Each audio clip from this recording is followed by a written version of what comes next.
Welcome in to episode 339 of the Sources Say podcast, your go-to Kentucky basketball and recruiting podcast on the growing KSR Podcast Network. I am your host, Jack Pilgrim of Kentucky Sports Radio, and I am alone right now. We will have Sean Smith joining us very shortly. He is connecting. We have the baseball beat producing this show from the road, coming back from Omaha. Sad finish for the back half, but just such an unbelievable season out there. We're going to check in with them in just a second to see how things are going, how that trip went, and maybe get their thoughts on some of the craziness going on with UK basketball right now. Absolute blast. We're very excited for this show. Coming off obviously a very cool weekend for us hosting KSR on Friday. Got the chance to talk about shark attacks. Got the chance to talk to Andrew Carr. He was an absolute blast. One of the best interviews I can remember doing in a really long time. A guy that I know Kentucky fans are very excited to have on this current roster. Mark Pope has just, I don't know if he's raved about a guy anymore, saying that Andrew Carr was born to play for him. So if you missed that, go back and listen to Friday's show. We had an absolute blast with that. Thank you for everybody, participating and calling in, and there's some people that were Sources Say listeners that called in and kind of shared their inside jokes, what we talk about on this show on the bigger platform. So appreciate everybody making that happen, and the opportunity from Matt as well. It's just very, very cool. We get to do that 3 years running. We're I think Sean's joining us very, very shortly. We'll just kind of throw him in. We good? He's here. Sean, what's up, buddy? Having some difficulties here. I see you. You sound good. It's not the best setup at the moment, but I'm here. It's all that matters, man. So I started the show saying it was a cool weekend for us with, obviously the Sources Say takeover with KSR. That was a blast. And just, being at the Club Blue event, we'll talk about that, kind of like what actually happened there. But it was so cool seeing the number of Sources Say listeners that are, actual in real human form. Like, we talk to you guys and interact with you guys so often with the chat on the message board, on Twitter. I just virtually see you guys all the time and hear from you all the time, but to see you guys in real life form and take pictures with a lot of you guys and just talk about the Cats and how things are going and what we think about the team and the ins and outs of all that, man, it brings a reality to all of this, Sean, just to kind of put faces to names and say, hey, remember that question that I asked you guys about I was the one that asked the Pat Kelsey question. The little things like that were just really cool. So a really fun weekend in Lexington that ended up with, we got the father-son, father-daughter camp in Lexington, the Club Blue NIL event. We're going to talk about all of that stuff. But then practice is officially underway. Starting on Monday, the NCAA allows 8 weeks of 4 hours per week worth of practice. So hands-on instruction. It's full go time there at the Joe Kraft Center. So a lot to dissect and dig into here in our it's been a minute since we did this. So our episode 339 of this one. Yeah, clearly I didn't have all my stuff set up the way that I typically do. So, no, it's a lot's happened in a short amount of time.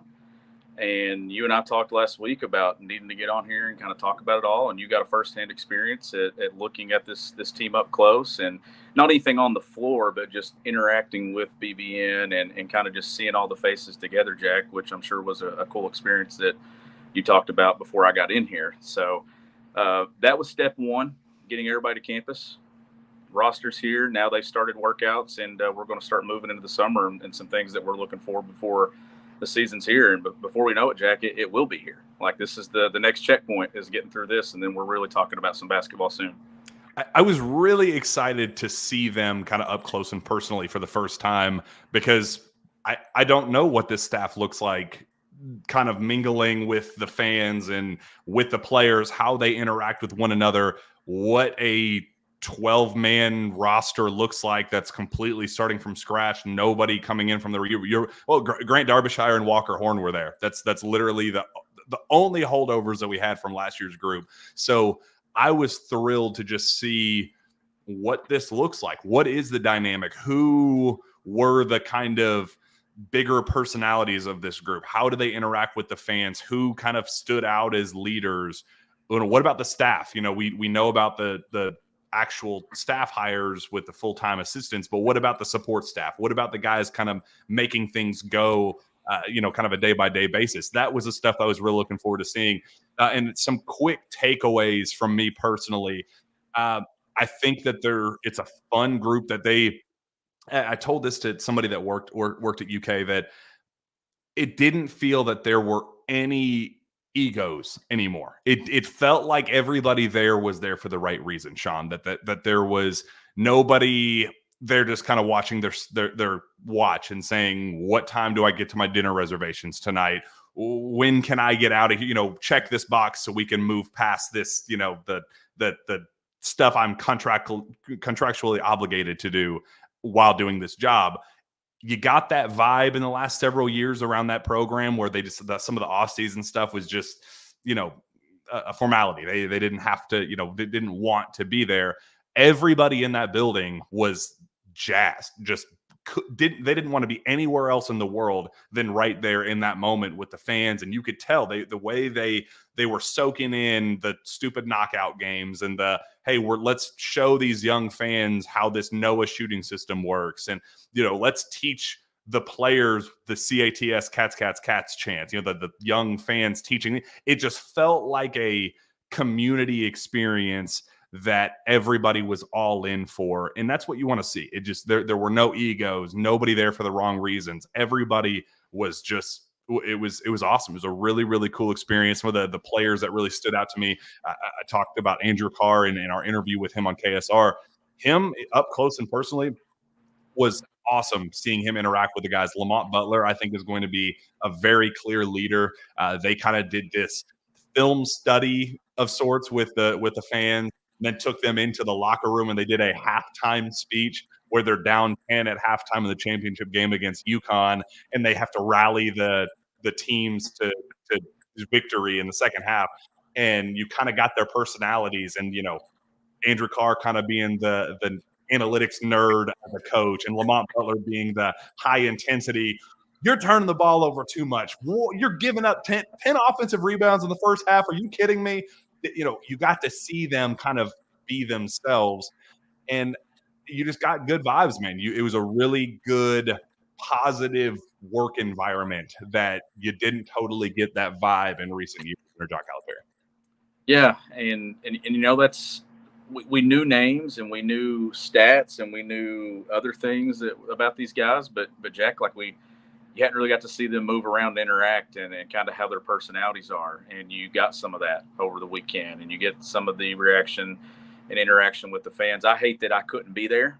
I know you met a lot of our loyal listeners and fans of the show, and I saw you popping up on social media just as much as I saw the men's basketball team, because, I'm going through my Facebook feed, and it's just pictures with Jack Pilgrim.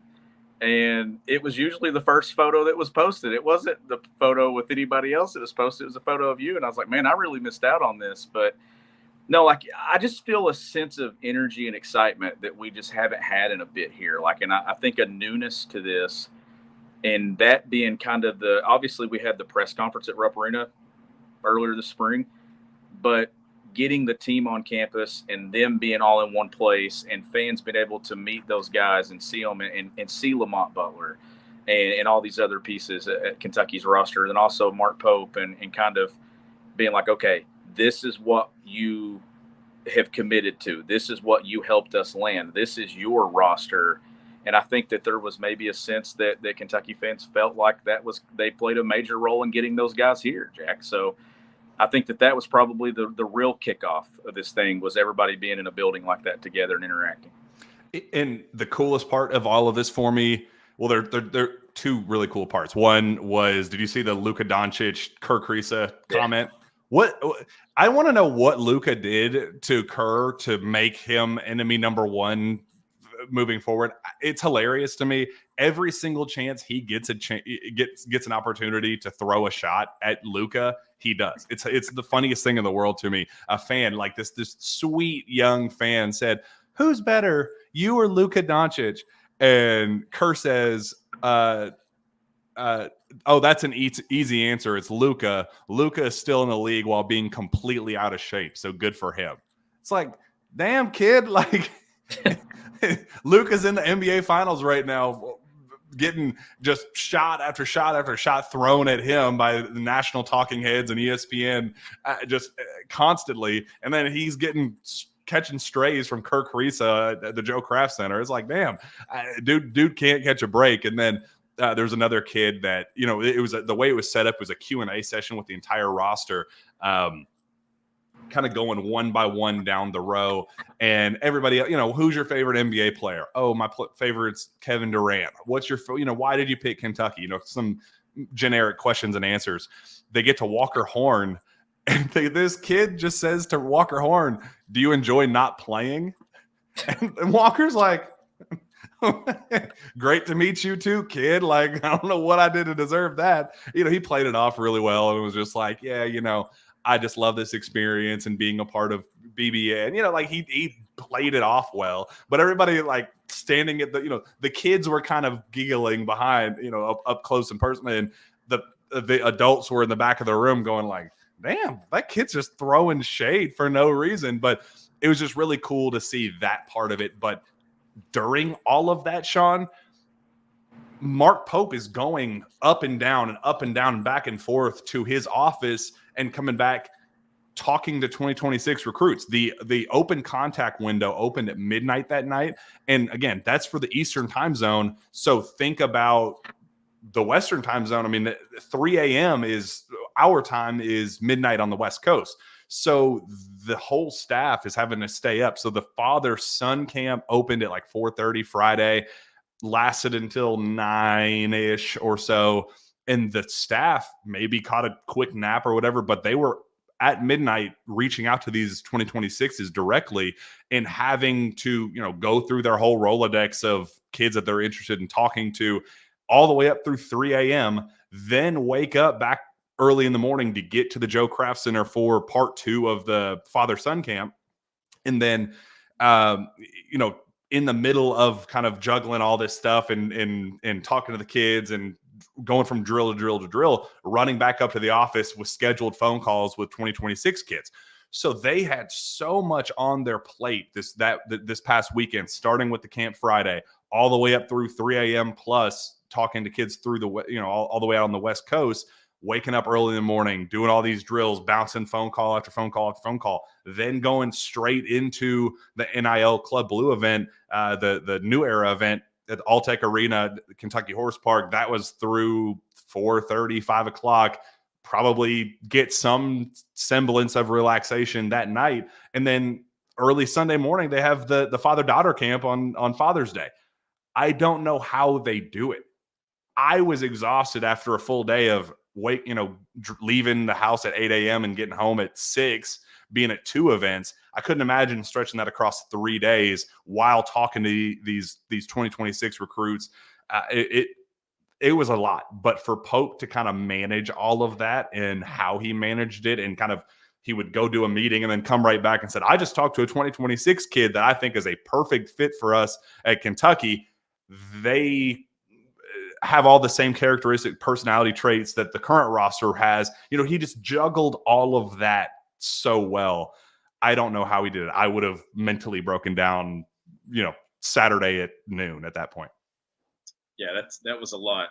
And I'm impressed with myself actually changing my camera and I'm trying to do it here on the fly, Jack. So if anybody look good, we're good. It looks better. So now that I'm catching up with what's going on, but it was a lot packed into one weekend, and I knew people that had booked the John Calipari father-son camp. And they were talking to me like 2 months ago, like, what's the plan with this now? Because I think because everybody kind of understood, you got a new head coach coming in, you're trying to put a roster together, you're trying to move out here, move your family out here, you're trying to recruit, you're doing all these other things with NIL. It's a lot that you were probably thinking, is there even going to be a father-son camp? Is there going to be a father-daughter camp or whatever that Kentucky's doing? Good job by UK getting all that stuff lined up, Jack, in the process of everything else that's been going on for the last 8 weeks. And from the videos and the people that I've talked to, it was a hit. I knew a couple of father-sons and things that were there over the weekend, and they said it was great. The interaction with the rosters, the coaching staff, the energy in the building. It just felt like there was just something new. And I think that it was a busy weekend, but to me, it was the ultimate kickoff to what this thing is and everything about what it can be. And I think it was really cool to see the guys interacting. I know the videos and stuff that you put up and all the photos. It's just really cool to kind of see now all this that was kind of being pieced together here a little at a time finally show itself to BBN altogether. I wonder if like there was a fine print or something on the Cal father son camp where it was like location to be determined, or like do your ticket are your tickets still valid down in Fayetteville for the same camp? Like if you signed up for the one in Lexington, does it just like change the fine print of just kidding, we're actually in Fayetteville or something? Like I'm curious if they got the tickets for this one, do you just show up in Fayetteville and do the camp? I forgot that I had John Calipari on like tweet notifications, and they would pop up every now and then. And when he mentioned father-son camp over the weekend, it was like right in line with what Kentucky was doing too. That I had like a brief moment where I didn't remember what was actually going on in life, and it was like he was still the head coach of Kentucky just briefly. Because I was like, what? And I was like, wait, no. They have those there too. So I had to like, it was like this weird thing where I looked at my phone and for a moment, it's like I returned and went back in time 2 months. But then I quickly woke up and realized that wasn't the case, thank God. So I like where we're at now and I like what's happening. And I think it was a great weekend. One more standout for me from the father-son camp before kind of talking about what Pope talked about, what some of the players talked about at the Club Blue event. A guy that really, really flew under the radar with this staff this offseason, for my money, and I think the most undervalued guy on the staff that Pope brought in this offseason, Nick Robinson. That guy comes from BYU as a full-time assistant, former Division I coach. He spent 5 years on Pope's staff as a full-time assistant coach, then takes the director of operations job at Kentucky after Pope filled his full assistant coaching staff. That was an interesting move to me. Didn't know what the dynamic was with that, the logistics, what went into that decision. But Nick Robinson, going from drill to drill, room to room, gym to gym, was by far the most impressive staff member there. Everybody, it wasn't like there were bad staff members there, but that was a guy that stood out to me of like, dude, he just doesn't stop. He is just running. I mean, has a sweat. You could see, sweat coming through his shirt of how much he's moving and interacting with the people and like really getting into these drills. He was the one that led the CATS cats chant and, kind of directing things, blowing the whistle, saying, all right, guys, you need to go here, move here. Players, you need to be doing this. He was the coach of that camp and he's just the director of ops guy. So I think Pope has been so strategic with some of these decisions. He hires his fifth assistant coach from Lamar, an assistant underneath, Coach McLean under Alvin Brooks. Alvin Brooks III's dad, he was on his staff there at Lamar. Really, really highly respected guy to fill out the full-time assistant staff. But to add a guy like Nick Robinson, who was a former D1 coach, that was a guy that just jumped off the page to me just throughout the weekend, seeing him interact. I even stopped him real quickly as he's running back and forth and was like, you're going to hit a wall. Like, are you good?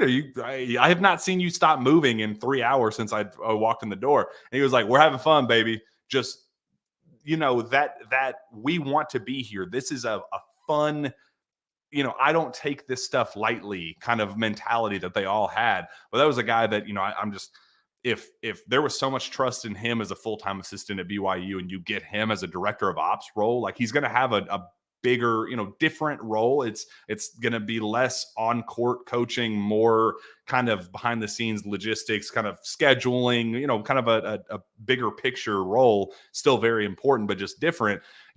I just, that was one that really stood out to me and one that I'm going to kind of be looking at moving forward of, okay, what type of value is he bringing to this program that probably isn't getting the credit that he maybe deserves, because he's not just at the forefront. He's not going to be doing media interviews. He's not going to be kind of just in front of you on the bench. He's going to be kind of having a secondary role. But I think that's going to be a really, really valuable piece, Sean. Well, you mentioned energy and his energy and things. And if you're coaching in a program like this, Jack, you got to have energy top to bottom. And whether that's your director of ops, your director of player development, your GAs, your assistant coaches, your head coach, you have to have consistent energy across the board. And a guy like that in your ops position who has coaching experience, I mean, when you get to some of your smaller programs in college basketball, some of your lower mid-majors, your director of ops is actually an on-court assistant coach. And your director of player development is also one of the on-court assistant coaches. At a place like Kentucky where the budget is bigger, you can kind of touch all those areas without having to ask guys to do 3 or 4 roles, 3 or 4 jobs. That's the benefit of being at a program like Kentucky. It makes the scheduling of father-son, father-daughter camps even easier when you got that guy that can do the logistics side of this, that he wasn't in place to help put all those things together. That's what I was trying to say, that all those things had to be adjusted. Like, that's the areas of the program that people don't see on top of recruiting that you have to get done and you have to set up and you have to be present for. And not only present, you've got to have good energy to do it. And I think that that's really cool to see the players and the staff, because, Jack, there's no doubt in my mind that Mark Pope is going to hit a wall here sometime soon and probably sleep for like 4 straight days. And I want to, at some point it's going to happen. So we get to the Club Blue event at Alltech Arena at Kentucky Horse Park, and bless his heart, dude, he stopped and took pictures with 2,000 people. I mean, not hyperbole, would not get rolling with, like, the itinerary that he had was, all right, at this time you got to be here, then at 2:00 you got to be there. He was routinely like 15 minutes late. Not that there's anything wrong with it, because he was just so selfless with his time that you just couldn't kind of like, all right, bro, we got to get moving. He was just, he cares. He cares. And we talked to him, my first time interviewing him at the event, and was just like, like, what is the why? Why do you do that? What is the kind of the why behind that? And he was like, the guy that I just signed his hat, that's me. I am BBN. Like, I would want my coach to take the extra 5 minutes to take pictures and sign autographs with me. So that's who I want to be as a coach. Like, I know we're about to get into the nitty gritty of practice and what that means and kind of some of the behind the scenes stuff with that. But just in terms of the PR, and, there is going to be a time that we're going to have to kind of move past the hype train stuff and really focus on, okay, we're that was off season. That was the honeymoon period. We got to move past that at some point. But for his first really important event with NIL, where they had raised over, 7 figures worth of, NIL dollars for this roster, and he comes out and says, I think this is one of the special rosters in college basketball. We would not have this team if it weren't for you guys. Like, it was a really important event for the fans to feel appreciated, that there was a return on their investment. But he struck gold with that. I said all the right things. He did a 30-minute Q&A session with the fans where they asked questions like, hey, what about the Big Blue Madness camp out? When are we going to get that back? And he said, we're working through that. The safety logistics of that, they haven't been where we needed them to be with the memorial renovations and stuff like that. But that's one of the most magical experiences as a fan, and we need to do whatever it takes to bring that back. Hitting on some things. Hey, what's the most important game on the schedule for you besides the Arkansas game against Coach Cal? They're all really important to me. We're going to approach every single game the exact same way. No game's going to be more important.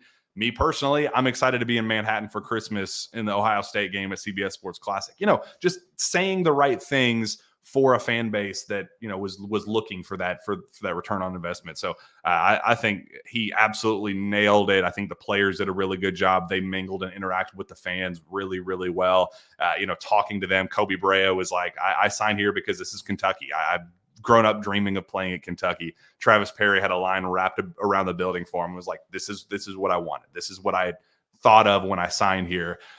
Jackson Robinson, awesome quote from him. He said, I knew the day that I withdrew from the draft, I was always going to be at Kentucky. If I was going to withdraw from the draft, my heart was always going to be following Mark Pope to Lexington. That was a new development that we talked about, and we had said on this show that he had told people privately that was his plan. For him to come out and say that publicly and say, yeah, I know that BYU wanted me, Kansas wanted me. I was a wanted commodity, but I was never going anywhere but Kentucky. It was a really cool event that kind of checked a lot of boxes for me personally. Yeah, and my friend Lance was there, and Lance, and he was talking about how genuine Pope was with thanking people. And he took a picture with Lance and his dad, and after the picture, he literally puts his arms around him and is like, guys, seriously, thank you for being here. Thank you for coming. It would have been easy just to take a picture and move on to the next photo or move on to the next person, just kind of going through and down the line. But to actually to do those things, Jack, and have a real appreciation for, like, wow, I'm the head coach at where I played. I get a chance to win a national championship as a head coach at a place where I won a championship as a player. And I think that's probably the entire feeling that this staff has. I think that this staff is waking up every day going, man, I'm coaching at Kentucky. And it's not I've made it to the pinnacle type feeling. It's more of man, I'm grateful for this opportunity, and I'm going to get the most out of it, and I'm going to give in return. And I just feel like that's maybe the sense that this roster is giving off too, that all these guys are like, man, I'm really at Kentucky. Not a knock on any of the programs that they were at just months ago, but when you look at where they are now, that's a massive thing that none of these guys saw coming just 2 or 3 months ago. Nobody on the staff saw this coming either, but I think that's why the newness is not wearing off with anybody.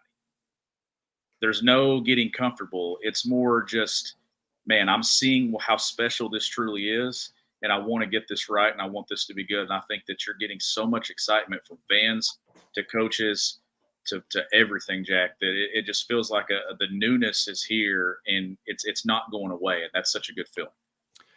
I think it hit a whole new level of high when those first practice videos came out this week, with practice starting Monday.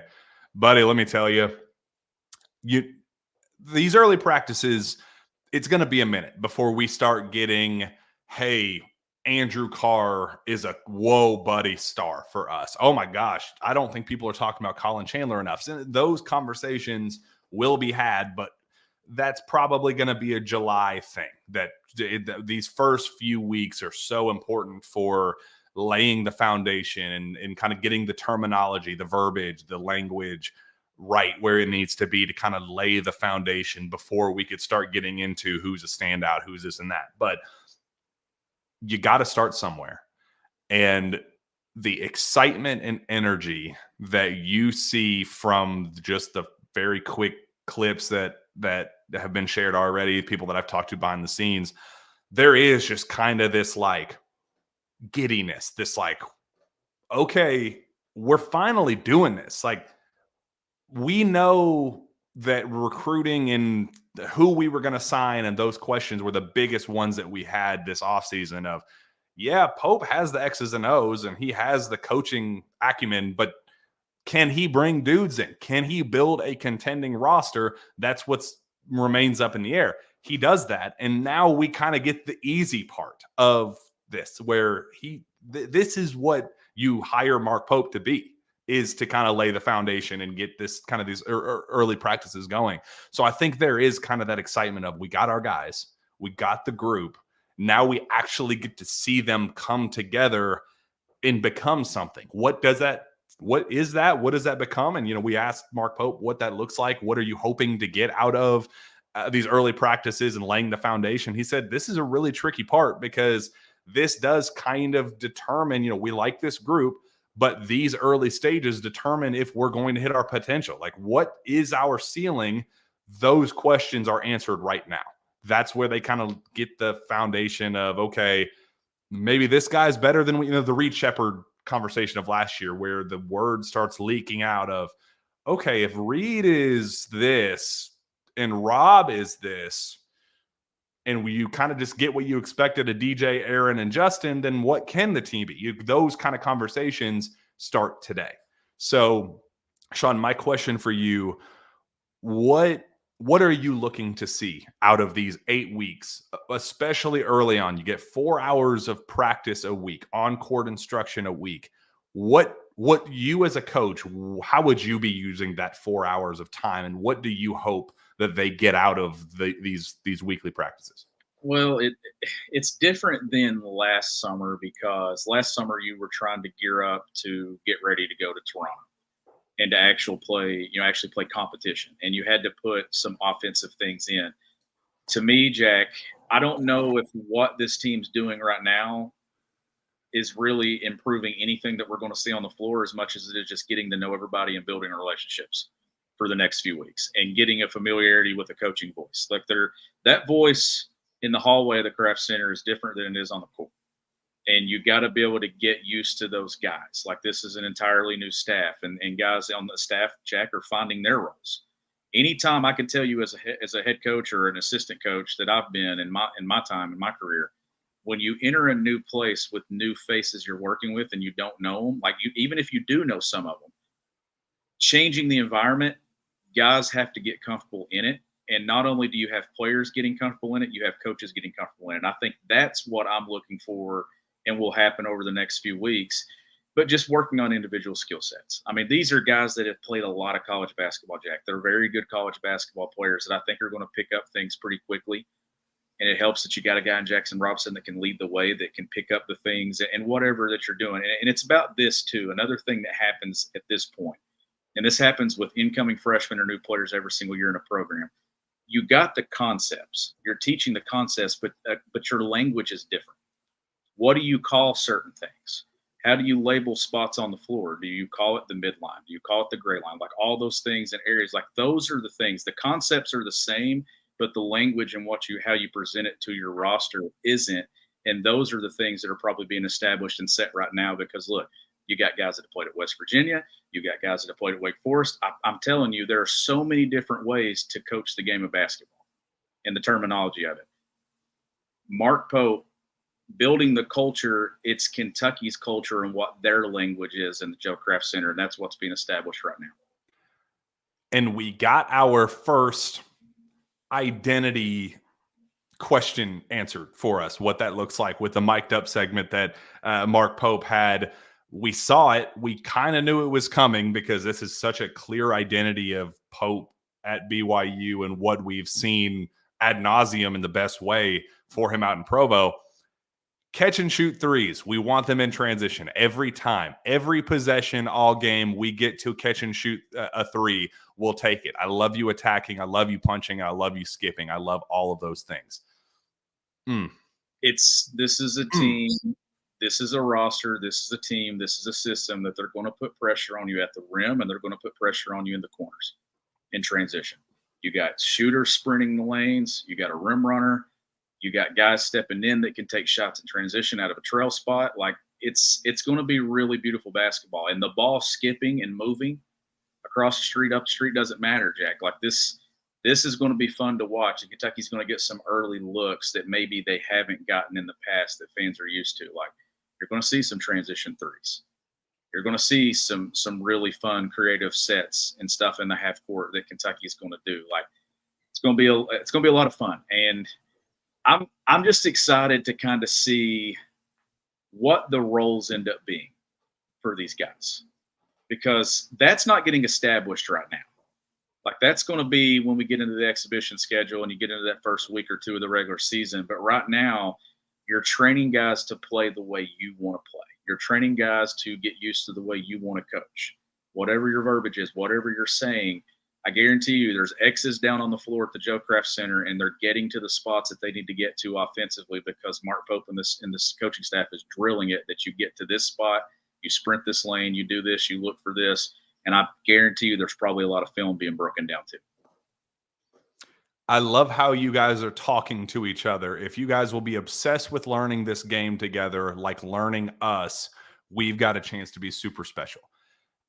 that is a head start that you wouldn't have without 7 super seniors. The communication, that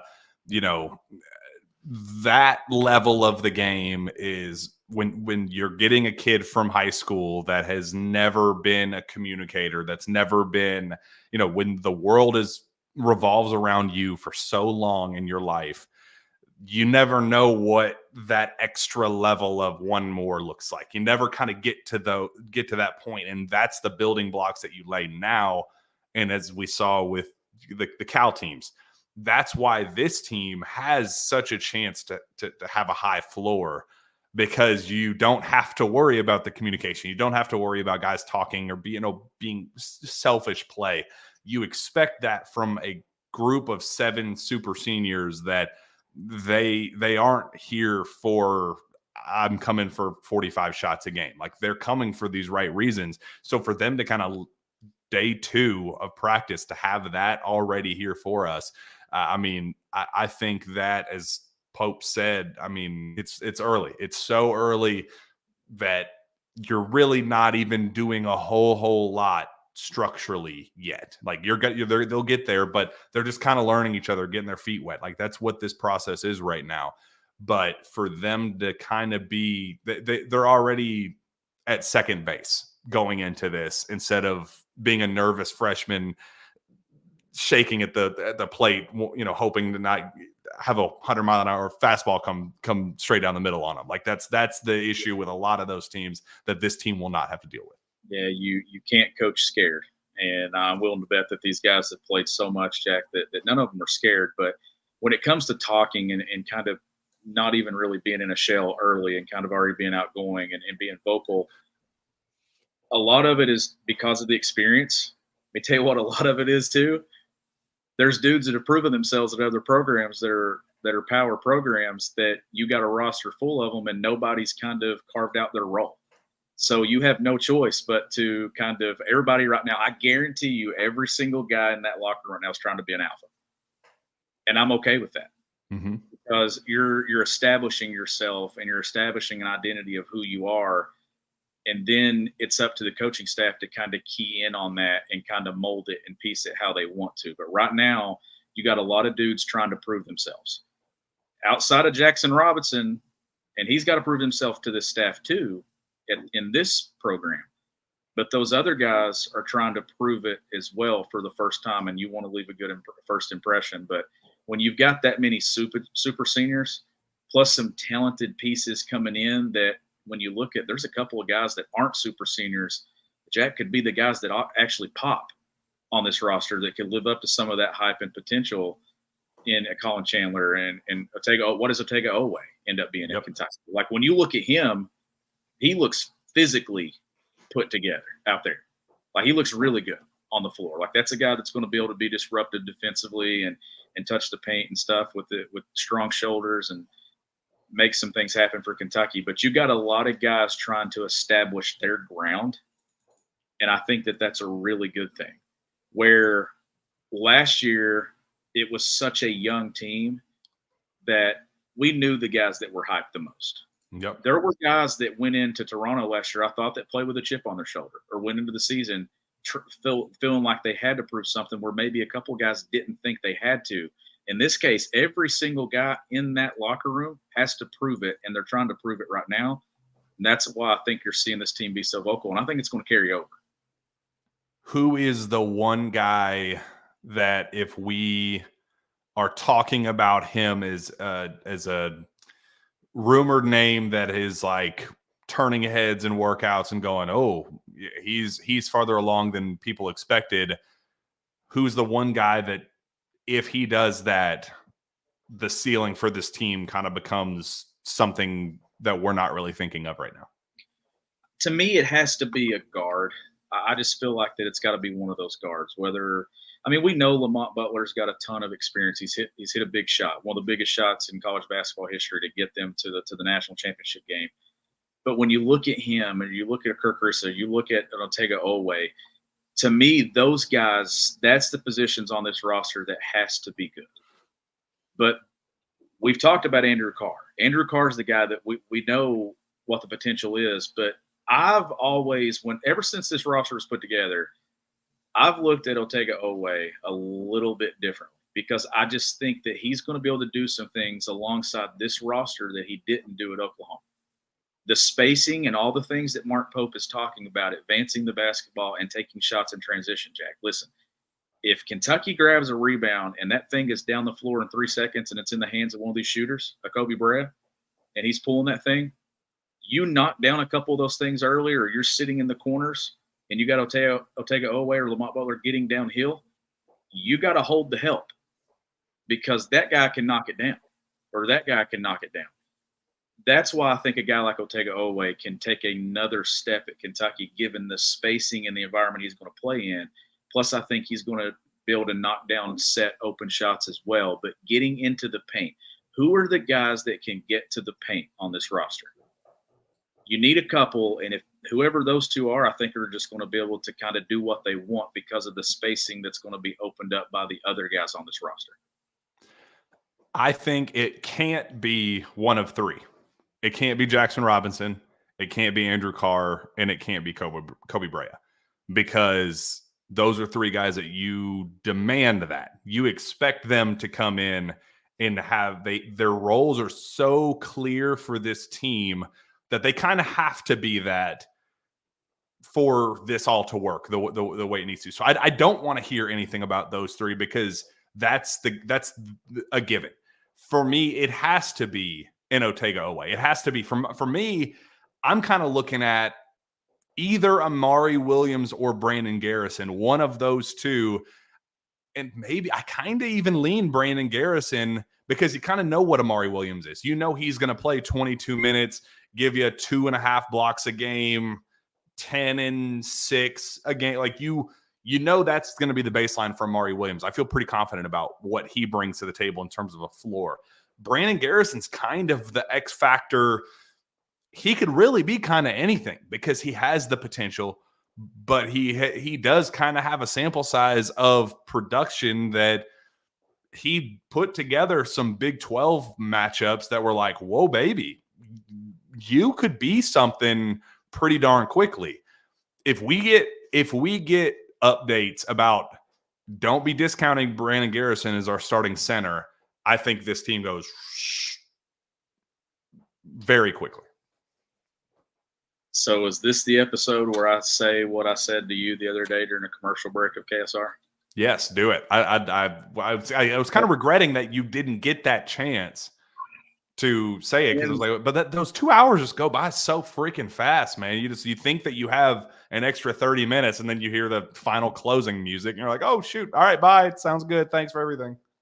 So I looked at Jack during, I can't remember, I think it was a long break, if I'm not mistaken, and we were talking about the roster on Friday, and I had this thought for a couple of weeks, and I wasn't ready to share it on here until I started diving into more film and tape and things and looking at numbers. But there's so many moving parts that are happening with this roster. We've talked about guys that are, to me, I'm telling you, if those walls could talk right now, Jack, you've got a locker room full of guys that are trying to establish themselves as the alpha because they're in a competitive environment that if these guys have played a lifetime of basketball and a lot of college basketball, we're talking tons of experience.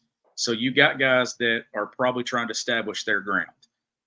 There's one guy to me that's going to play their role better than anyone's going to play. Ainsley Almanor.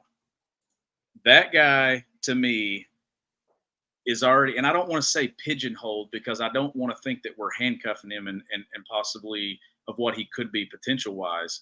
But I think that role, I can already look at it and tell you that it's almost established before we've ever played a game. He is going to come off the bench and he's going to make shots.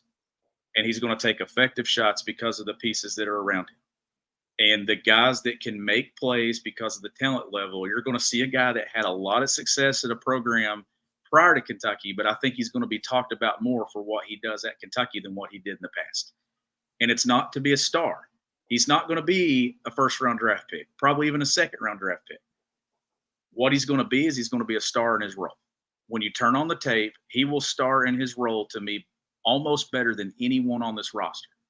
because he's going to get plenty of looks, stand still, feet set, taking and making threes alongside all these other floor spacers that Kentucky has, Jack. And he's got a ton of experience. He played a lot of minutes.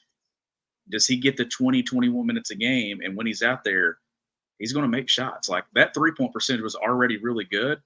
Imagine how efficient it can be, though, when you maybe get him shots, but it's getting it off of the spacing Kentucky already has on the court. I'm not saying he's going to be an all-SEC guy. That's not what I'm saying. But when it comes to role, that's the role player that you look at to carry you and give you valuable minutes in league play and in postseason. And to me, that's a guy with a lot of college experience that's going to do it, and I think he's going to do it very well. And we open the show talking about guys that know exactly who they are, that know where they came from, and know where they are right now. Ansley is the guy that embodies that more than anybody on the entire roster. You saw that with his move-in video where he just kind of looked at the gym and was just like, what am I even looking at? What is this? I have never seen facilities like this in my life. You saw him interacting with the fans at, the father-son camp, seeing him sign autographs and talk to people, and just, he did 35 interviews after he signed with Kentucky, which basically, if you listening to the show asked him to be on the show on your spaces, he would do it, because he just wants to enjoy this and just soak in, like, man, I got 1 year to be a Kentucky Wildcat. I'm going to enjoy every single second of it. That's a guy that is coming in with no ego whatsoever, no expectation whatsoever, no entitlement to anything. Minutes, role, that's a guy that you say jump, he says how high, I'm going to give you everything I got. Like that's what, when Mark Pope talked about him and said that was a guy that we prioritized so much early, later in the process, when we kind of realized he was still hanging around, still available, and he was receptive to our pitch of, hey, we got a backup 4 spot for you. What do you think? And he goes, hell yeah, I will do whatever it takes to sign up for that. You want that guy in your program. And that's why he kind of became a pretty quick priority of, buddy, let's bring you on campus. And if this is a fit, let's sign on the dotted line and let's make this thing happen, because that's a guy that knows exactly what he's going to be. Yeah, I think you're spot on. I think it might not be the biggest role, but in his role, he's going to do it better than anybody in college basketball. He is. And Davion Mintz a couple of years ago started in that role. And I know that towards the end of the season didn't have the success that he had in the past. But when I look at Almanor here, when you look at his stats, there's a couple of areas that I think significantly improved just because of where he's going to be playing at. And you mentioned Fairleigh Dickinson's different than Kentucky. We all know that. Some of these other guys coming from West Virginia or Wake Forest or even Dayton, like those programs too, like we know that they had more, where Ansley had to do more at Fairleigh Dickinson. So when you look at turnover numbers and you turn it over 50 times and you only have 54 assists, or you turn it over 60 times and you only have 49 assists, those turnover numbers are going to go down, because I'm telling you, he's not going to be having the ball in his hands, having to do a ton with it. It's going to be feet set, making shots, because the other guys Kentucky's got that can get looks in this offense. Is he that trail 4 guy stepping in and making some threes in transition? Is he the rebounder in the outlet, and then here he comes and pops? Stretching the floor, making you guard 27, 28 feet away. Like, that's the type of guy that does that, and instantly you're putting pressure at the rim, Jack. You're putting pressure in the corners. Kentucky's going to put pressure at the trail too. And a guy that can shoot it and do some things out of it. But when you look at overall stats and numbers, this is a guy that attempted 236 three-pointers last year. 236. He shot 39.4%. He took a lot of shots. Sprayed that thing. Yep. He's not attempting 236 this year at Kentucky. But if he's getting efficient, effective looks, who's to say that number doesn't climb to 42, 43% at Kentucky? Because there's going to be analytics and film breakdowns here where it's going to say, okay, this guy's really good in catch and shoot opportunities here. This guy's really good at putting it on the bounce and doing this. Like, where do they get shots? And I'm telling you, Mark Pope's going to find it. and he's going to get this guy looks. I think he averaged about 7 3-point attempts a game. Would love to see him come off the bench and get 4 or 5 good looks. Probably a guy that's going to hit 3. So, yeah, that was my take. That I'm glad I actually saved it for here, because I was able to kind of dive into it a little bit more. But that is my prediction. That's my early prediction without seeing a single practice, that guy is a guy that's going to outperform maybe some expectations that people have, but he's going to be he's going to be Kentucky's best star in its role. Not stardom, but when it comes to playing a role, I don't know if you're going to be able to find a guy that's going to play it any better than what he's going to play. So while we are talking about how things are going right now, what practice is looking like, kind of just what the next couple of weeks are going to look like, we're also in the heat of recruiting season. And this is a really important summer for Mark Pope, I think, to land his first big fish, because this is, that's the one question kind of hanging over his head that has not been answered. He has crushed every interview, every PR opportunity, meet and greet with fans, behind the scenes. He's hit all of those. His roster construction has been immaculate up to this point. He's landed the big fish transfers, got his guy, Jackson Robinson, all of that. He's crushed every aspect of that. And he's off to an excellent start with high school recruiting, with what the perception is and how these kids are talking about the program and saying, oh yeah, I love Kentucky. I love these early conversations with Pope. The one last thing, besides winning games and turning all of this into tangible in-season production and success, but the last kind of, does he have the chops kind of question that fans have for him is if he can land his first big fish. And he hosted Jasper Johnson, 5-star in-state top 10 recruit from born and raised in Lexington. Dad was a superstar at UK. Uncle was a star at UK for football. Grandfather was in administration at UK. Family, Craig Geese is in his family. He has UK in his DNA. From the heart of Lexington, takes an unofficial visit to Lexington. Talking to some people around Jasper, it went really, really, really well. That a lot of the questions that they had for Pope in this program, kind of moving forward under him, were answered. I think it's still going to be a minute before he comes to a decision. He's visiting Alabama this weekend. Will then go to Illinois, kind of returning the favor to Orlando Antigua for their longstanding relationship. I respect that. That's a good dude that he's kind of given his time for and hearing him out. And I think that's totally fair. And I'm glad that he's doing that. He said, he was on KSR earlier today, said that, his current plan right now is to wait until the spring to make a decision. I'll have to see about that. I wouldn't be shocked if that's one that, just considering how much of a priority he is for some of these schools on his list and how badly some of them are wanting to add him, that they're going to pull out all the stops to kind of push him and say, dude, we got to have you. Let's make this happen sooner rather than later. And let's get this done. His initial plan, he told us on this show that he was going to commit at Peach Jam. He, once the coaching carousel kind of swung a little crazy, he decided to kind of hit reset, back away and say, I need some time to reevaluate this stuff. I wouldn't be shocked if, as he really gets into the nuts and bolts of his recruitment with some of these other visits and talking deeper and deeper and deeper with some of these other schools, that he could reevaluate that timeline, and we could see kind of a early signing period, signing and commitment and signing. And if it gets to that point, I think Mark Pope is going to have something to say about it, because I think Pope realizes how important this commitment is, because he checks both boxes. He has emerged as one of the very clear best of the best in 2025, while also being a kid from Lexington with all of the local ties imaginable to your program, to the University of Kentucky.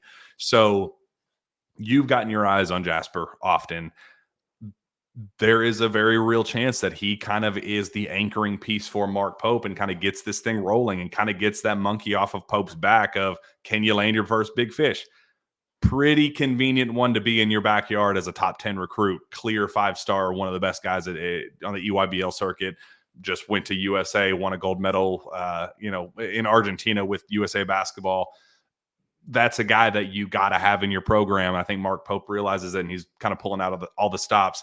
10 out of 10 visit up to this point. He'll be back tomorrow. So if you're listening to this on Thursday today, with his agent, and I think Malachi Moreno is going to be there as well. They both represented by Nate Conley at Court 14. So watching practice, kind of doing his research to see if there's a fit there. So I think NC State or in North Carolina is the biggest competitor for Kentucky.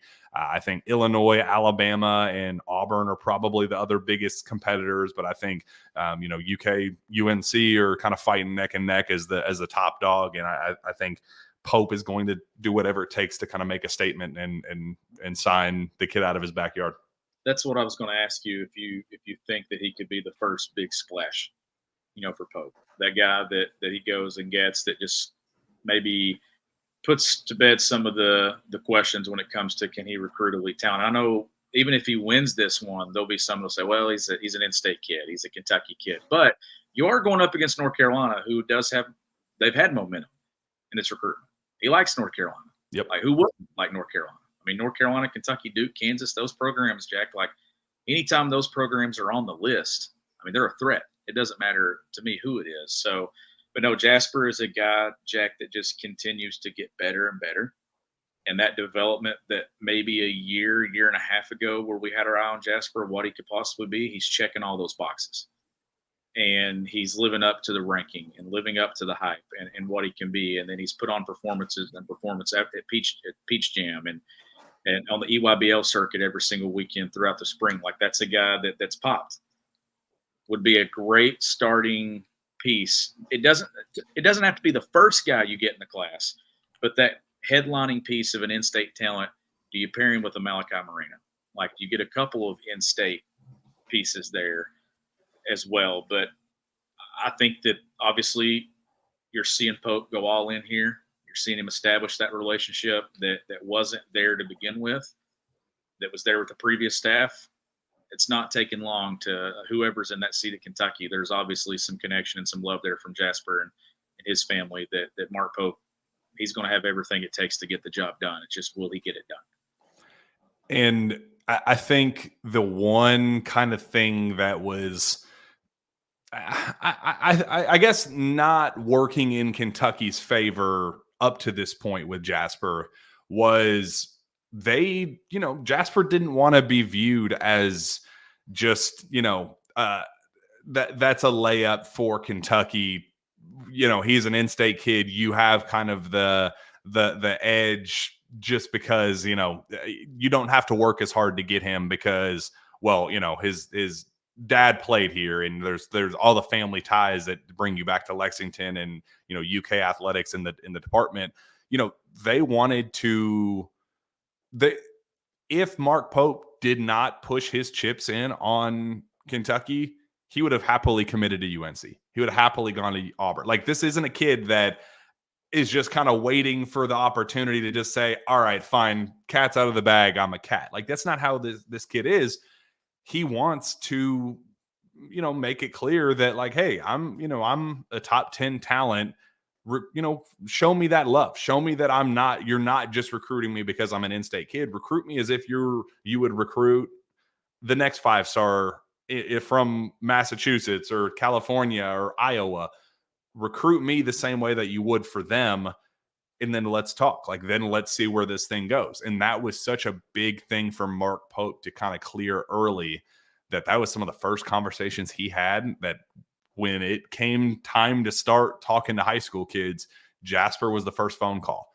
It was, whatever live period events that I can be at, I'm going to be attending every single one, sitting courtside for your game. There has not been a live period game that Mark Pope or one of his staff members has not been in attendance for, including flying out to Argentina to watch him play for USA basketball.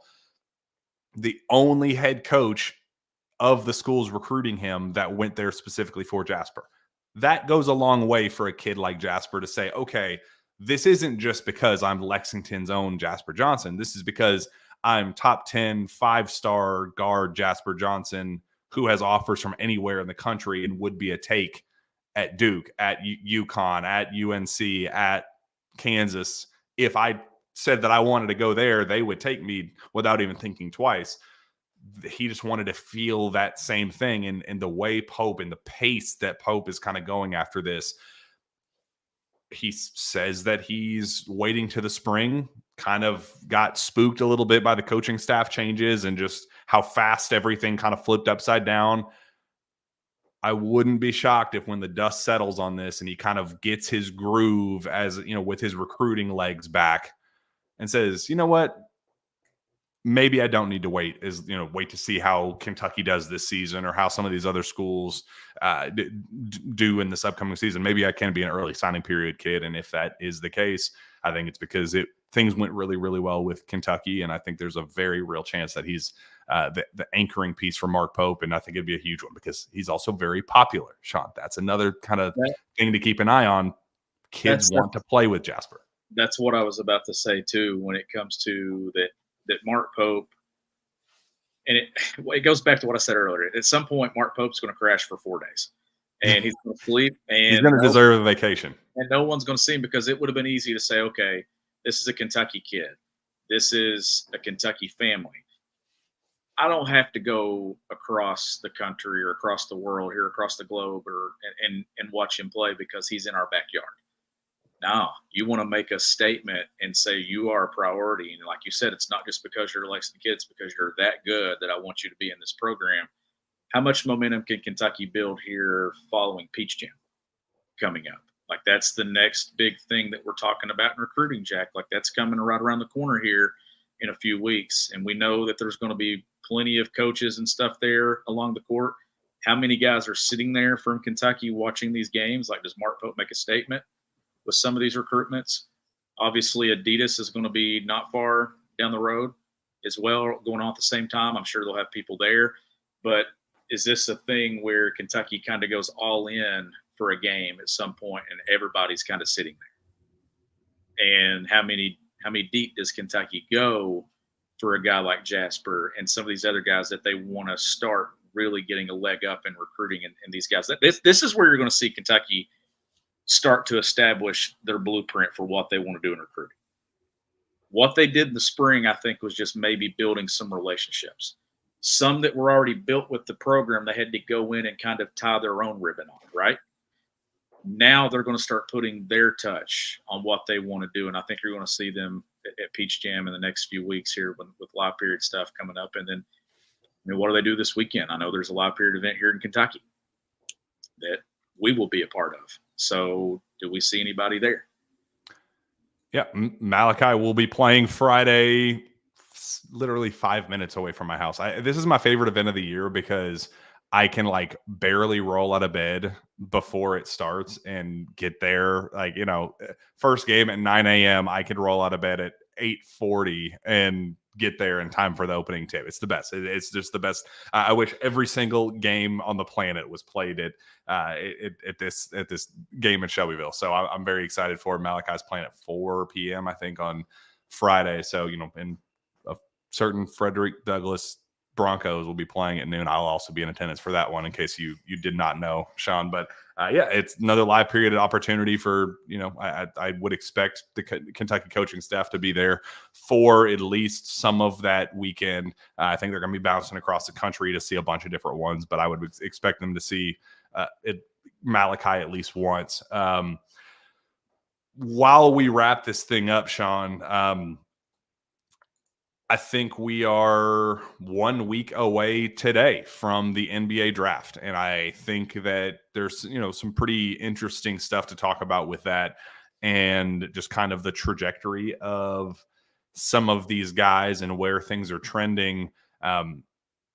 What's funny, right around this time is where certain NBA teams reach out to me for all the background info on hey, who is Reed Shepherd's second cousin's first grade teacher, what do I need to know about him?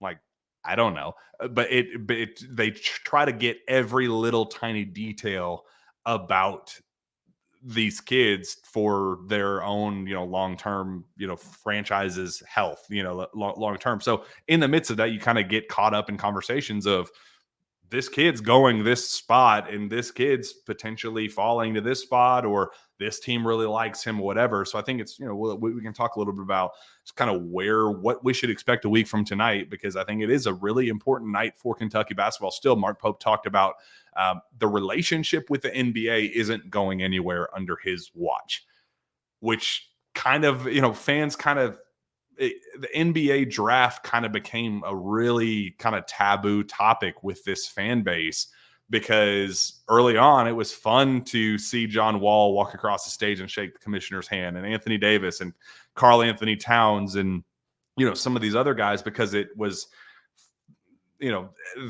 we got to see them win at the highest level and make postseason runs. And you kind of it was like the graduation day. You got to see them succeed and proceed. Like, it made sense.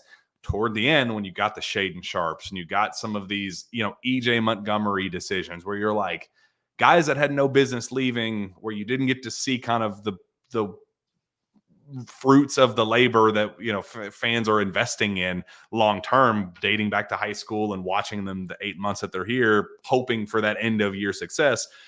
That's where things got a little tricky. Mark Pope saying that this is a really, really important night, and he's going to continue to bring in draft picks and just build around them, at least somewhat, maybe not to the extent that Cal did, but he's going to bring in lottery picks and one and done. So he wants that relationship to be strong with the NBA moving forward.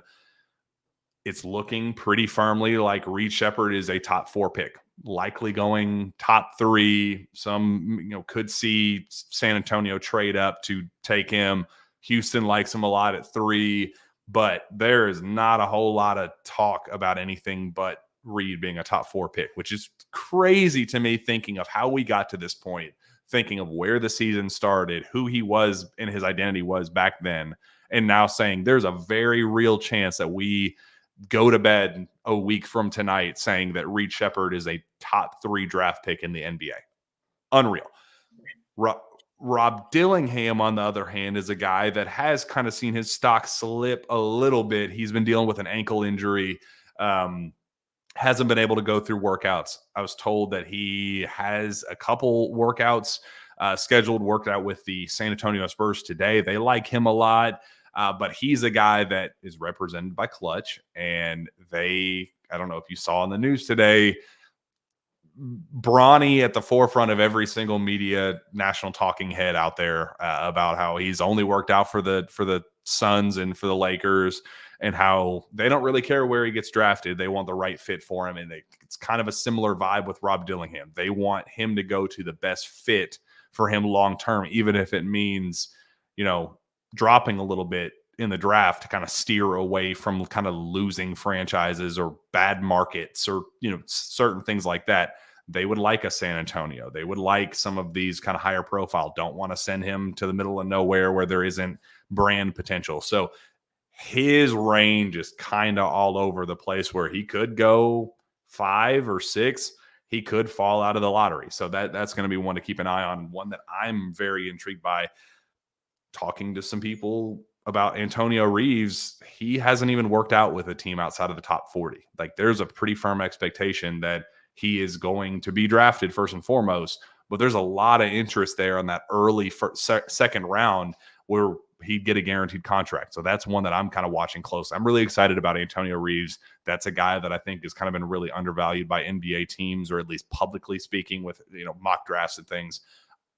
I'm hoping for a big draft night for Antonio. I think that's somebody that deserves it. Yeah, and I said this on KSR the other day that this is the final night of the John Calipari era. Like, this is it. This is the last tie to it. Is he was the guy that coached these players. So any quotes that come out is going to be because of what he did at Kentucky this season with them, or what they did playing for him at Kentucky. So, Jack, I think it's going to be interesting to kind of see how that night is navigated, and press releases and things that Kentucky puts out. Who are the quotes and stuff? Like, it's a little different, but I still think it's going to be a night of celebration and a lot of people are going to be interested in it because of Reed, because of Rob. But also, like you said, Antonio Reeves, a guy that came back for another year, that got better and better and better, had a really good season for Kentucky. But the fact that those three guys are the names that we're talking about being drafted, two of them in the first round, one of them top 5 pick, we'll see what happens with Rob. But those three being the guys, and we didn't really get to see them on the floor as much together as what we'd have liked, it actually kind of annoys me even 2 or 3 months later. So it's still going to be a fun night, a night of celebration that I hope the fans kind of enjoy. But it's a changing of the guard for where we're going from here. Like Pope will definitely recognize whoever gets drafted from Kentucky. But I want to see what Kentucky does to recognize them. Is Pope included in that? Is Cal included in that? Like there's going to be some interesting kind of things when it comes to social media and PR and stuff for what they do with this. Because I don't want to see this being on a billboard or blueprint for Arkansas's basketball program. This has nothing to do with Arkansas basketball. Like the videos and stuff when Cal was hired down there, it didn't just being a Kentucky highlight video. Just because you change the colors doesn't make it yours. So let's not do that. Like I don't want to see anything from that or Arkansas putting out a graphic. Oh, John Calipari's got blah blah blah on this. Like, come on, like that's weird. You're gonna get it. You're gonna get it. And it's gonna be weird, man. And I don't love it at all. But I think he's gonna turn draft night into Coach Cal night, and I think we're gonna see more of the same. How about today? Tyler Ulis going on KSR. He was named the head coach of the La Familia team for TBT.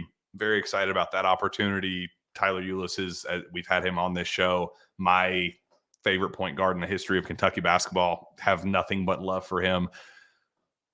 Confirms that he is taking his coaching talents to Arkansas with Cal. Says that I have all the love in the world in my heart for Kentucky and BBN, and that's still always going to be my alma mater. That's still going to be where my heart is.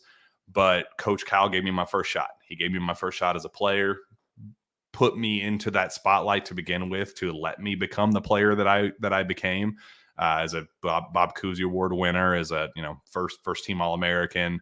Gave him his first coaching shot, which was such a big deal for him after he gets in his car wreck and has kind of his playing career taken away from him after a head-on collision in a car crash. Gives him kind of a real lifeline in terms of, hey, I want to get you in a right position for your future. Hopefully you get back on your feet and you can play again. That's the ultimate goal for everybody. But until then, don't waste away on the couch while you're, just saying, I don't know what to do with myself as my body heals. Why don't you come coach for us? Why don't you come, get rolling on what is clearly going to be your next step after your playing days come to an end as a brilliant basketball mind?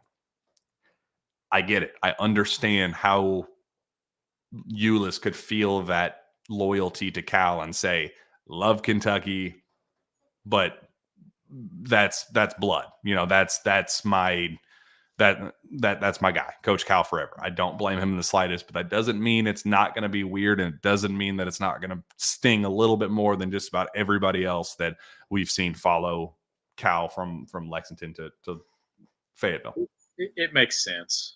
And that's the first thing that I thought of. I was hopeful that coaching would be something he would continue to do. I just didn't know if he would decide to go his own route and go somewhere away from Cal. But going with Cal for him makes a ton of sense, Jack. Like, I mean, it's a guy that he trusts with everything. He trusts him with his playing career. He certainly trusts him with his coaching career. And I think Tyler Ulis is going to be a guy that's going to have a bright future in coaching and whatever the role is and what it will be for the next year or so, and until he continues to climb the ladder in college basketball. But I get it from a coaching standpoint and networking. Like, it makes a ton of sense for him to go with him, even though I'm sure Mark Pope would have taken him in some capacity. Like, that's a guy that you would think for sure would be a part of it. And I think, Jack, we all knew that when Tyler Ulis was leading Kentucky as a sophomore point guard, that coaching was probably in his future. Just the way that he commanded respect and leadership and stuff on the floor. Like he's doing those same things. And we talked about on the show this past year, there were multiple moments in games last year where it was Ulyss's voice that was kind of initiating some things happening. So makes a ton of sense. Obviously, I wish him the best there. And I think he's going to have a bright future regardless of where he goes and what he does. Yeah, I'm selfishly hoping that he spends a year there as a grad assistant and somebody hires him as a full-time assistant at another high major, and he can start his career elsewhere. Did he say what the role was going to be? I'm assuming because he's not there yet because he has to graduate this summer from UK. So I'm assuming it's a GA role because he doesn't have any more full-time assistant roles available. Well, and that's what I'm trying to figure out, because this would be it for his GA, right? If he's graduating. So this would be year 2. You can only have 2 years as a graduate assistant. He was only a student assistant before. He never officially was a GA at UK. Okay, that makes sense then. I could also see it being maybe a different role, like something with player development. Like, is there a position there? Something with film, something like there's all kinds of opportunities. But he's going to get his breakthrough there for sure. At some point, he'll get a position as one of the on-court assistant coaches. I could take that away, but I'm not going to go. I'm not going to say what I was about to say. It's not worth it. Brad got one of those. Yeah, I'm going to mute myself. Let me tell you, I won't. I'm staying muted. I can't believe that. I mean, he talked about that today. I think it was he did an interview with Dan Patrick and Jim Rome, I believe, and in I think it was Dan Patrick said that part of the intrigue in taking that Arkansas job was to hire Brad full-time and say that I wanted to get him on the recruiting trail and I wanted to kind of get him his first shot. And look, his dad's a Hall of Fame coach. He's got to have some basketball, X's and O brilliance to him, obviously. Like, I mean, when that is your life and it consumes you for as long as it has with Brad, it's got to be passed off in some form or fashion. Like, I'm not minimizing, what Brad can be. And I'm rooting for him. Brad has always been good to, us in our realm. And I think he's a great kid. And, I'm personally rooting for his success. And sometimes you just need a platform to kind of get rolling. He was on Jerry Stackhouse's staff last year at Vandy. So he has high major experience, but that's a valuable spot that you are passing off on. You got, if you're going to make that move, you better trust it and it better work, is kind of the response to that. Like, if you're going to use such a valuable key piece of your coaching staff, you better be sure that guy can go get you a dude, like on the recruiting trail, that guy can be a lead recruiter for you, because this isn't an off-court assistant. This is one of your 3 full-time recruiting assistants. That's one of the, being a full-time recruiting assistant on John Calipari's staff is one of the most valuable jobs in college basketball. And Brad got it 3 years removed from being a player at Detroit Mercy. I just don't know what Brad sells on the recruiting trail. Obviously, you sell your program. I'm not trying to knock Brad. I'm just saying that I've thought, I hate that we have to keep going into Arkansas. At some point we won't, but there's still things to touch on with this. And to me, Cal is taking a major chance and a risk. This is not about Brad in taking that same staff with him. Yeah. I'm a firm believer, if it didn't work here, it's not working in Fayetteville. Like, that freshman class that just walked through the doors is nowhere near the freshman class that just got beat by Oakland in the first round of the NCAA tournament. And then I think that's a roster that can get very clunky. I think it's a coaching staff that I don't think they have that fire in their gut collectively. and you hire Brad for one of those roles that he's unproven. Like, who has Brad went and landed in recruiting? And I get it. Everybody has to get their start and do it at some point. John Calipari got his, but I just think it's a major risk to take across the board for what Cal's doing. And I'm not confident in this ending well in Fayetteville. I'm not. When some of the most trusted people around you say staff ain't working, I'm just here to tell you your staff is holding you back from reaching your potential. And then kind of getting your groove back as Coach freaking Cal. Like, when you have trusted people around you saying, this ain't working, dude, probably best to kind of shake things up. And you lose John Welch, who was seen widely, unanimously seen as a brilliant must-have guy on your staff. You lose him to Fresno State, and then you replace him with Brad. Somebody in the chat said better Arkansas than us. I think there would be very real backlash. And I think that was the goal. I think he was angling for Brad to join this staff this offseason had he stayed at Kentucky. And I think that would have caused some pretty real, backlash from the fans if it had gone that way. It would have. And obviously we don't know every single detail about how this all went down when it comes to contact and communication with Arkansas on the Final Four weekend and everything. We don't know all details with this, but Jack, I'm willing to bet that getting Brad's foot in the door at some point has been in the back of Cal's mind. And because here's the thing with college basketball coaching, once you get a foot in the door, you've basically got a shot at it. Even if it doesn't work out at one school as an assistant coach, you're moving around and somebody's going to take you, and you've got experience and you've got recruiting. And listen, just be honest with it. From somebody that on my end is trying to break into college basketball, and I'm taking steps toward that every day and getting closer and closer, and it's going to happen at some point for me. There are people wanting to get out of college basketball with the way that the environment is right now. So I think that when you just kind of look at this, that once the goal is to get in there, and I think that obviously this is the case where Brad's got in there, and I think Brad's going to have a long career in coaching, and I hope Brad does great. I do.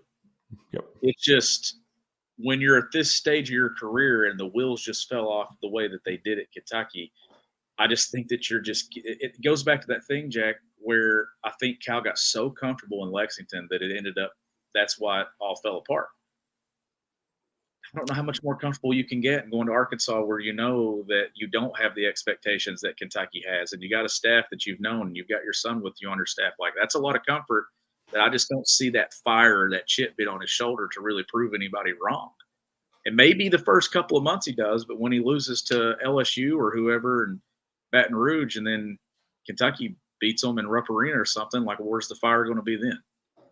Hopefully Kentucky beats them in Rupp Arena. If they don't, I'm going to do this.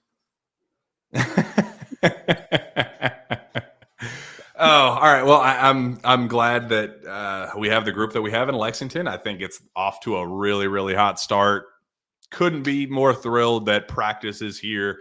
We will be getting more updates as they actually become a cohesive unit. Right now, it's just a bunch of puzzle pieces spread across the table with no rhyme or reason, and they're kind of slowly but surely coming together and becoming an actual puzzle slowly but surely over the next couple of weeks as summer practices transition into the preseason. I mean, we got 8 weeks of summer practice, Sean, and that transitions straight into the fall semester and what will end up being November for the regular season. It's right here. Can you tell me when this became an SEC podcast? But and it's every show. It's hilarious every time, though. It's crazy. Like, I love it. I love that people want to join us and talk about it. But I mean, Alabama fans to Tennessee fans to Arkansas fans, like, this is we might as well just put an SEC logo out there beside Sources Say, because we've kind of taken over the league itself. it's just different. It's just built different here. It just means more, as one could say. All right, let's go ahead and get out of here, Sean. This was a blast. Glad to kind of get our feet wet back again. It's been a minute. Our last show, I think, was like May 31st or something. We hosted KSR, obviously, but I was on vacation and not a whole lot to talk about in terms of day by day stuff. And we'll get our momentum back as there's more to talk about with practices going on and recruiting news comes out. We'll be ramping up here as we get into the dog days of summer. So we're looking forward to it. It's going to be a lot of fun. But thanks for everybody that listened to KSR and was there at the Club Blue event, introduced themselves, came up, said hi, asked for a picture. All of that stuff means the world to both of us. So even got one of these. Look at this. Bang, son. So, we're very, very grateful for everybody in the support. Yeah, absolutely. Like that's just it was such a cool thing. Like you called me, I don't even know if you'd made it to your truck yet. I didn't. I walked out the door and hit dial. And you had called me and talked about, you said, man, I really hate that you weren't able to be here today because the way that fans were coming up and asking about me and talking about the show and things, it made it really cool. And seeing the photos and stuff of you over on there, I thought that was really cool too. And us getting to host KSR the day before that. But you mentioned there the cool Source of Safe thing that was sent to us by Fan Creations, a really nice gesture that somebody sent. I've been waiting to see you for 2 months to give that to you, but at some point here pretty soon it's going to be behind me. So I had it up for a couple of episodes, but where I've been moving stuff around so much and staying on the go that I've not had to get mine back there. But I thought that was really, really nice that somebody decided to give us those. Yeah, just the coolest gesture. But everybody just kind of made our weekend. So I appreciate you guys when you were a part of it, and you know who you are if you reached out. So thank you for that. Thank you for your continued support. This has been an absolute blast. Let's get back shortly. I'm excited to kind of keep this thing rolling and get back to our normal weekly routine here, and maybe a couple times a week if possible, depending on how news rolls out and different. Not every show has to be an hour and 30 minutes. Sean, I know that's kind of become a bad habit of ours. We could come on and talk for 30 minutes a couple times if we want to. So we'll make that happen. So Sean, let's go ahead and get out of here. Where can fans find your work? You can follow me at _Coach S. Smith. Find me. Oh, I like you're getting more punctual with that. It's rolling off the tongue a lot better. Yeah, it's definitely different than at GBB country. You can find me on Twitter as well at Jack Pilgrim KSR. Go subscribe to KSR Plus. Conversation is rolling. The intel is rolling. Basketball and football side. Nick Roush, Adam Luckett, and Zach Gagan are rolling with info, content. Jacob Polachek, goodness gracious, that dude is just lit the world on fire over there. So a lot of stuff that you will not find anywhere else over there. Don't find a lot of shows that talk about what types of sharks we can do bench presses with, and if how much Pat Kelsey weighs. So I'm here to tell you, a lot of people don't do it like us, for good, for better, and for a lot worse, unfortunately, at times. So I appreciate each and every one of you and your support. We will be back next time.